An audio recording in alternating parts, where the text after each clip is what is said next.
السلام علیکم ورحمۃ اللہ وبرکاتہ۔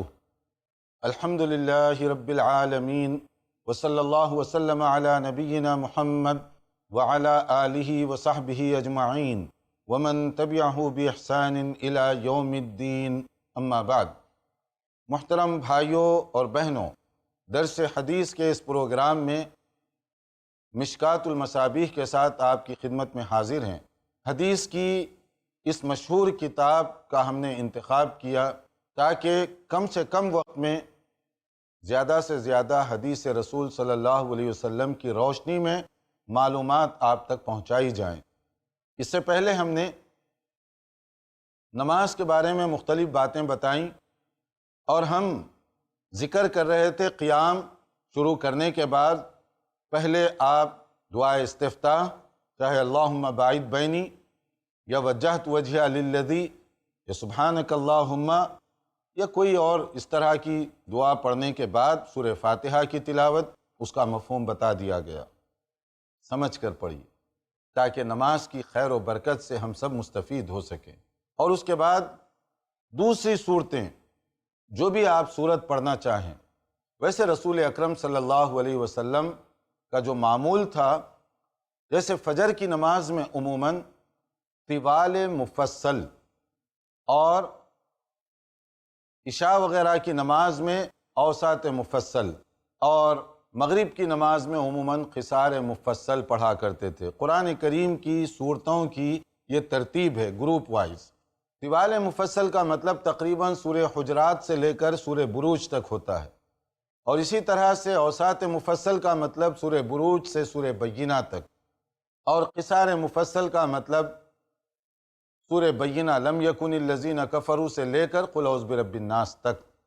تو رسول اللہ صلی اللہ علیہ وسلم کی تلاوت کا جو انداز تھا، اس ترتیب سے سمجھنے میں بڑی سہولت ہوتی ہے کہ فجر میں عام طور پر نسبتاً طویل صورتیں آپ پڑھا کرتے تھے، اور اس کے بعد عشاء کی نماز میں اوسط قسم کی صورتیں آپ پڑھا کرتے تھے، اور کبھی قصار مفصل چھوٹی صورتیں بھی، اور مغرب کی نماز میں عموماً چھوٹی صورتیں اور کبھی کبھار بڑی صورتیں بھی آپ پڑھا کرتے تھے۔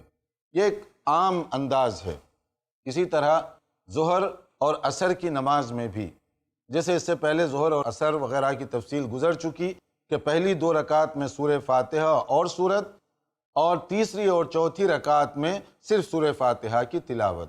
عموماً قرآن کریم کی ایک مشہور سورت بہت سارے ہمارے سننے والے بھائی اور بہنیں وہ عام طور پر پڑھا کرتے ہیں، قل هو اللہ احد۔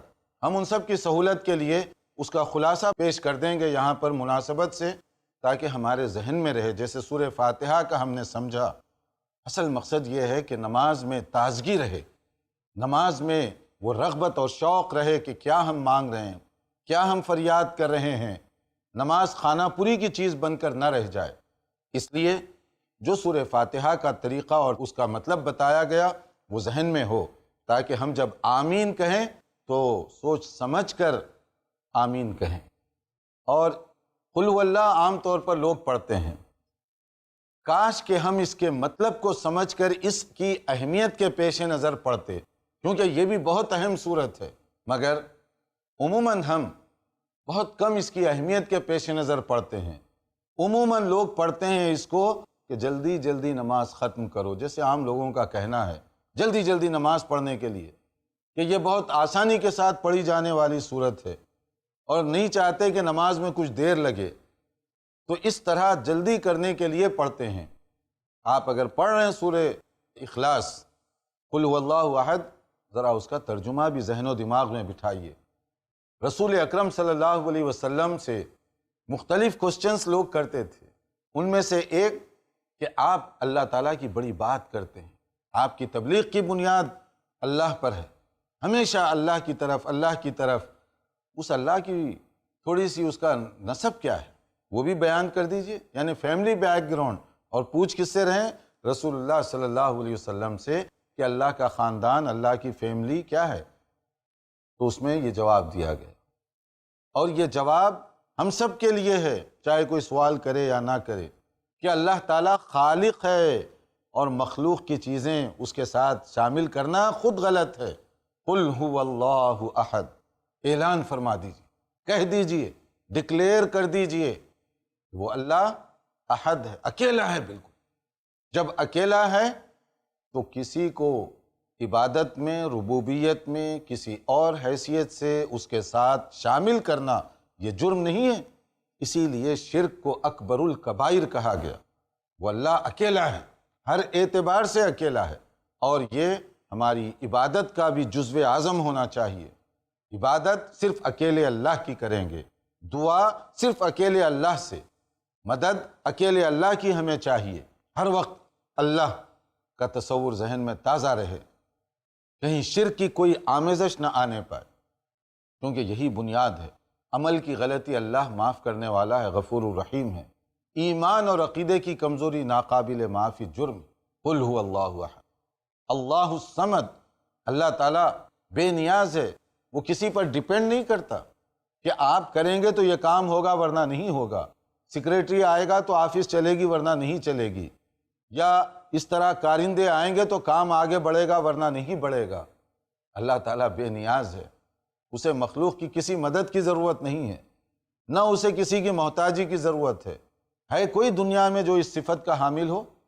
بڑے سے بڑے بادشاہ کو دیکھیے، بڑے سے بڑے حکمران کو دیکھیے، اسباب اور وسائل کے بغیر وہ چل نہیں سکتا۔ جو جتنا بڑا ہوگا اسے اتنی بڑی فوج اور ٹیم کی ضرورت پیش آئے گی۔ اکیلے نہ وہ کام کر سکتا ہے، نہ فیصلہ کر سکتا ہے، نہ حکم صادر کر سکتا ہے، نہ نافذ کر سکتا ہے، چاہے کتنا ہی پاورفل کیوں نہ ہو۔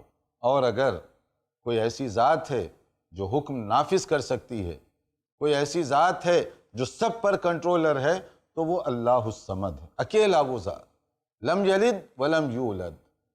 یعنی اللہ تعالیٰ کے لیے لوگ رشتے ناطے تلاش کر رہے ہیں، اللہ تعالیٰ کے بارے میں سن لو کہ اس کی کوئی اولاد نہیں اور نہ اس کے کوئی والدین ہیں، وہ اکیلا ہے، اکیلا تھا، اکیلا رہے گا ہمیشہ ہمیشہ کے لیے، ازل سے ابد تک، ہمیشہ ہمیشہ۔ کوئی بھی اس کی رشتے میں نہیں آ سکتا، کیونکہ رشتہ انسانی ضرورت ہے، اور یہ انسانی ضرورت اس کی کمزوریوں کے نتیجے میں ہے۔ تو کیا آپ سمجھتے ہیں اللہ بھی کمزور ہے؟ جب ہم اعتراف کر رہے ہیں کہ اللہ تعالیٰ کمزور نہیں ہے، پھر اس کو رشتے کی کیا ضرورت؟ اور اگر اس کے لیے رشتہ کسی کے ساتھ تلاش کیا جائے، اللہ تعالیٰ کی عظمت کو گھٹانے والی بات۔ اور جو مشرکین ہیں، شرک اسی لیے کرتے ہیں کہ انہوں نے اللہ کو نہیں پہچانا۔ وما قدر اللہ حق قدرہ، اگر اللہ کو پہچانے، اس کی عظمت سے واقفیت ہو، تو پھر کون شرک کر سکتا ہے اس کے ساتھ؟ تو جو لوگ کسی کو سن آف گاڈ بناتے ہیں کہ اللہ کا بیٹا، ابن اللہ، یہ کامن سینس کے بھی خلاف۔ اگر وہ خالق ہے تو مخلوق کا بیٹا اور باپ کیسے بن سکتا ہے؟ وہ مخلوق کے ساتھ اس کا تعلق کیا ہے؟ اور آپ کون سا رشتہ اس کے ساتھ جوڑنا چاہتے ہیں؟ اور مشرکین عرب نہ جانے کتنے بتوں کو اس طرح سے جوڑا کرتے تھے۔ تو لم یلد ولم یولد کہہ کے سب کو جواب دیا گیا۔ کس کو؟ مشرکین عرب کو، صرف اس وقت کے نہیں، اس کے بعد آنے والے سارے مشرکین کو، یہودیوں کو جواب دیا گیا، اس کے بعد آنے والے اسی ڈگر پر چلنے والے سارے انسانوں کو، عیسائیوں کو جواب دیا گیا، اس کے بعد آنے والے سارے نصارہ کو، یا اسی ڈگر پر چلنے والوں کو، کیونکہ یہ گناہ چاہے کوئی بھی کرے، چاہے اس کا ٹائٹل کچھ بھی ہو، وہ اسی میں شامل ہے۔ لم یلد ولم یولد۔ پھر کہا گیا وَلَمْ يَكُنْ لَهُ كُفُوًا أَحَدٌ، اللہ کی صفت ایسی ہے کہ کوئی اس کے برابر بھی نہیں ہو سکتا۔ آگے تو آگے برابر بھی نہیں ہو سکتا۔ جب برابر نہیں ہو سکتا تو پھر اسی اللہ کی عظمت کو تسلیم کیجئے، قبول کیجئے اسی اللہ کی عظمت اور کبریائی کو۔ قل هو اللہ احد جو عام طور پر ہم پڑھتے ہیں، اگر یہ مفہوم ذہن میں ہمارے ہو کہ اللہ کی توحید اور اس کی قدر و منزلت اس صورت کے ذریعے بیان کی گئی ہے، تو جب ہم پڑھیں مفہوم تازہ ہو، جب پڑھیں ایمان تازہ ہو، جب پڑھیں توحید سے محبت ہماری بڑھ جائے، تب تو یہ صورت پڑھنے کا بہت فائدہ ہوگا۔ ورنہ نماز کو جلدی جلدی ختم کرنے کے لیے ہم یہ صورت پڑھیں گے تو نماز کے ساتھ بھی ایک دل لگی اور مذاق والا انداز ہوگا۔ رسول اکرم صلی اللہ علیہ وسلم نے نماز کے سلسلے میں جو ہم نے پہلے ترتیب بتائی کہ فجر کی نماز اور آپ کی ظہر عصر کی نماز، مغرب عشاء کی تلاوت کا انداز عموماً کیا ہوتا؟ آپ جب جماعت کے ساتھ نماز پڑھاتے فرض نماز، تو اس میں آپ کوشش فرماتے کہ اوسط درجے کی نماز ہو، جس میں کسی کو زیادہ پریشانی بھی نہ ہو، نہ بہت جلدی جلدی ہو۔ نبی صلی اللہ علیہ وسلم کی نماز کا یہ اوسط انداز ہوا کرتا۔ نبی کریم صلی اللہ علیہ وآلہ وسلم کے طریقے ہی کے مطابق ہمیں جماعت کا بھی اہتمام کرنا چاہیے۔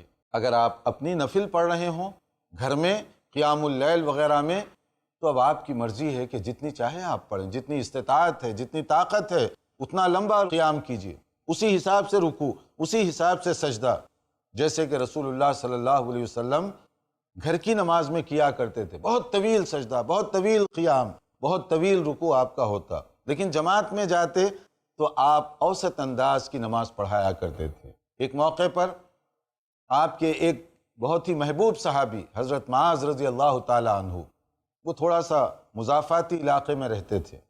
وہاں کے لوگ چونکہ مسجد نبوی میں آ کر نماز نہیں پڑھ سکتے تھے، تو وہیں پر انہوں نے نماز کا انتظام کیا ہوا تھا، اور ان کی خواہش تھی کہ جو زیادہ پڑھے ہوئے ہیں وہ امامت کریں، حضرت معاذ رضی اللہ عنہ۔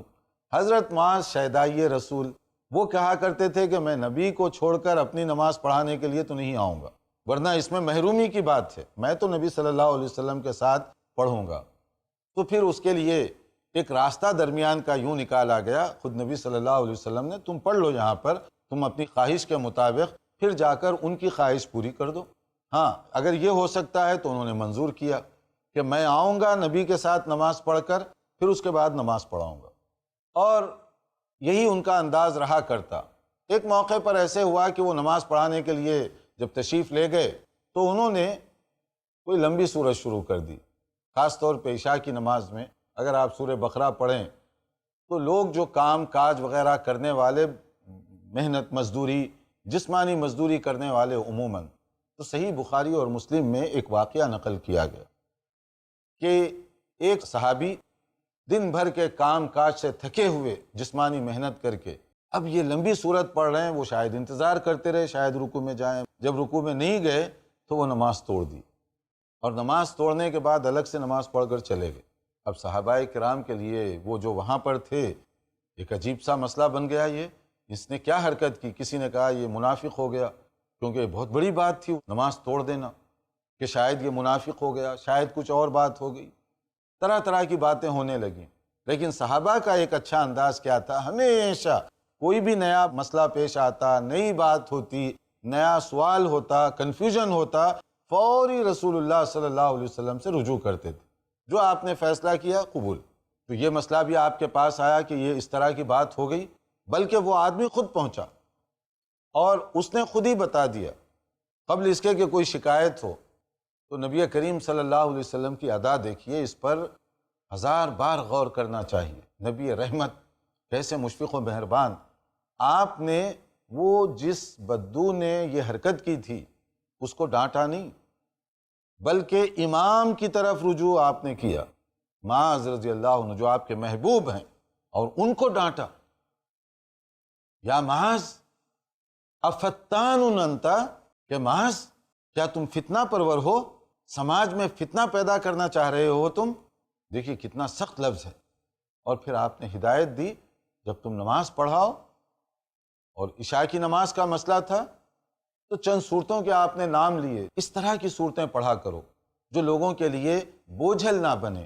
تو نبی صلی اللہ علیہ وسلم نے اپنے مقرر کردہ امام، صحابی، شہدائی رسول، ان کی تربیت فرمائی، اور جس نے نماز چھوڑی تھی اس کو کچھ نہیں کہا، کیونکہ انہوں نے طویل صورت پڑھی اور وہ سبب بن گیا، اور اس سبب کی وجہ سے وہ ایک فتنہ کریٹ ہوا۔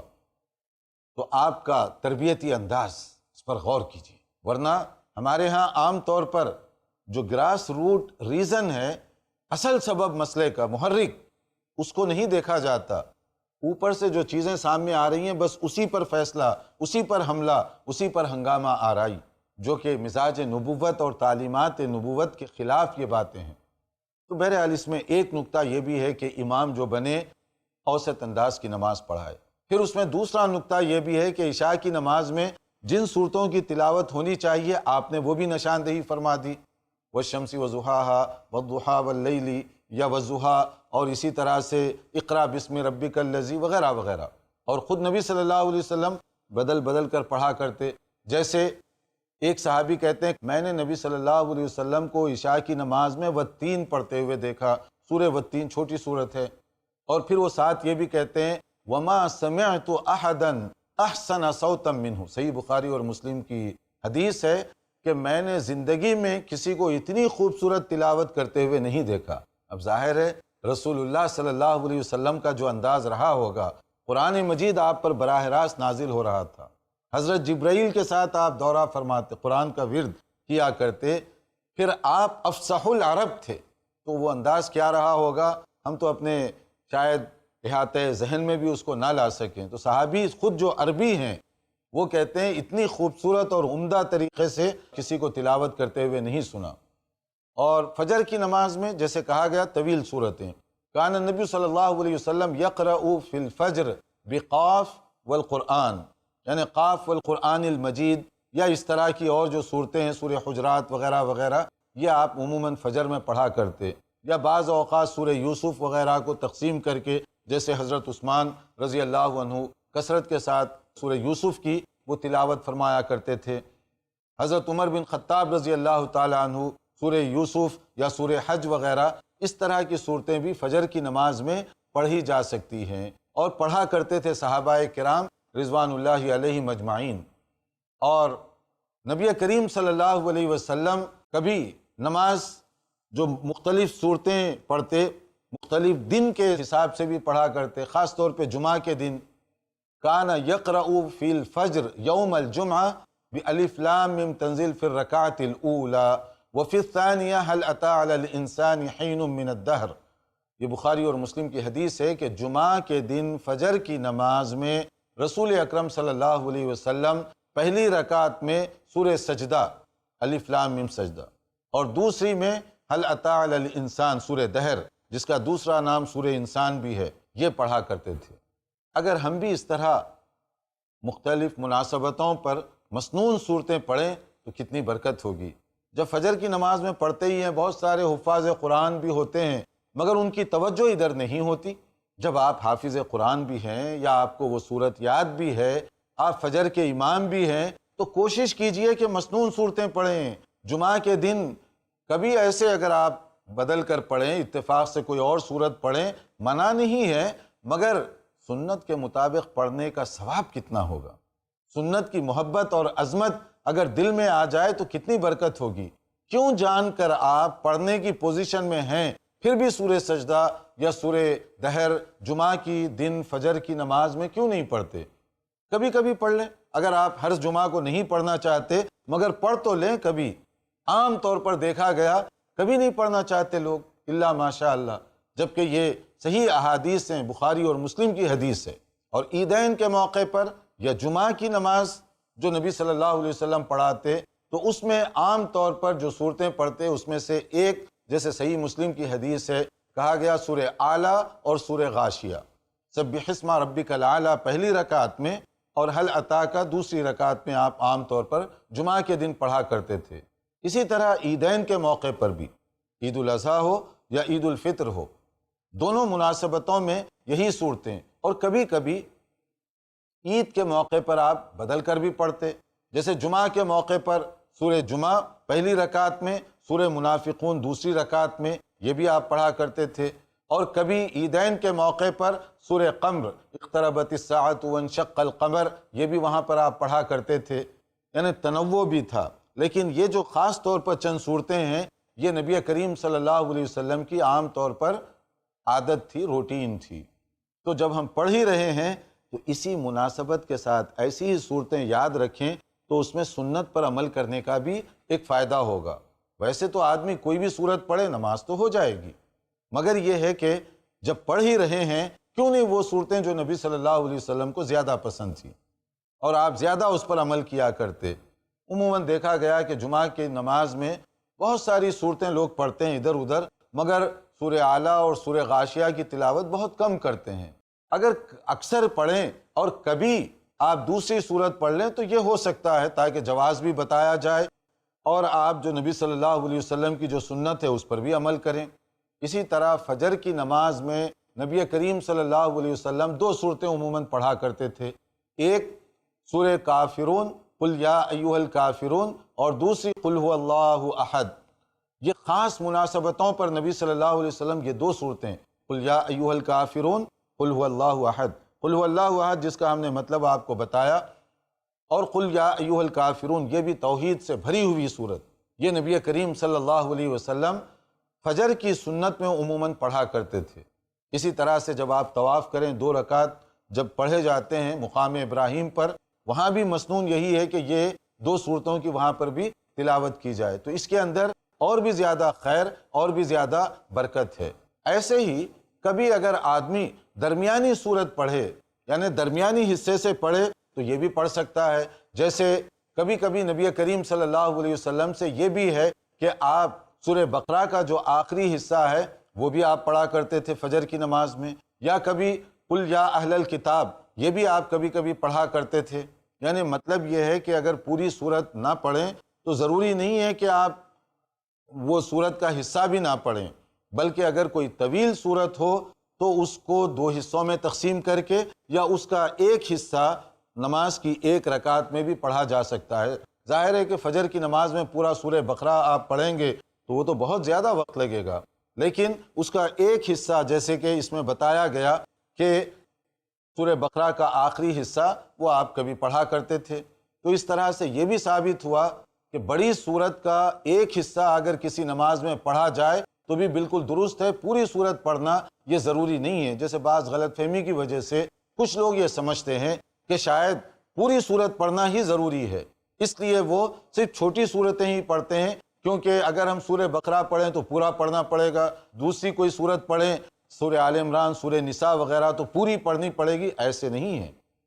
اس کی چند آیتیں بھی آپ پڑھیں تو پڑھ سکتے ہیں۔ اس وقت ہمارے پاس ٹائم ختم ہو رہا ہے، تو انتظار کیجئے ہمارے اگلے پروگرام کا، مزید تفصیلات کے ساتھ حاضر ہوں گے۔ والسلام علیکم ورحمۃ اللہ وبرکاتہ۔